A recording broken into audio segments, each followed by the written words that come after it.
Et puis, vous le voyez à l'instant, Doug Emhoff sera-t-il le futur premier gentleman des États-Unis?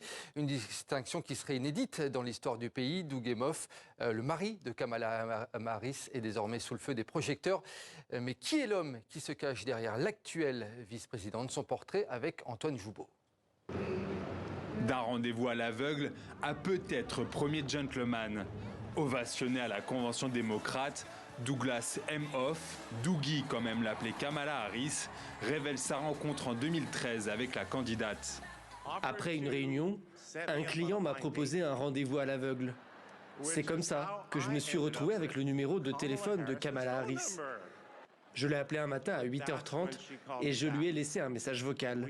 Elle m'a rappelé. Nous avons parlé pendant 1 heure et nous avons ri. Vous connaissez ce rire, j'adore ce rire. C'est l'amour fou et quelques mois plus tard, ils se marient.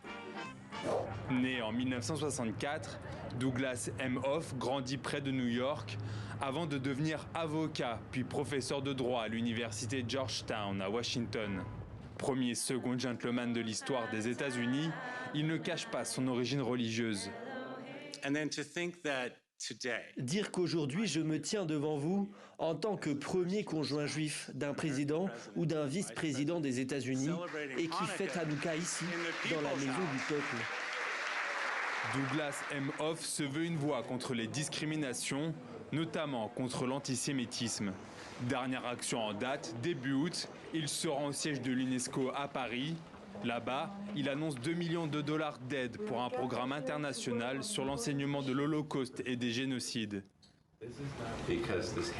Cette haine nous concerne tous. C'est un poison qui s'infiltre dans nos systèmes et nous devons tous nous unir pour l'éradiquer. Aux États-Unis, sous la direction du président Biden et de la vice-présidente Harris, mon épouse, nous ne nous contentons pas de dénoncer la haine et le sectarisme.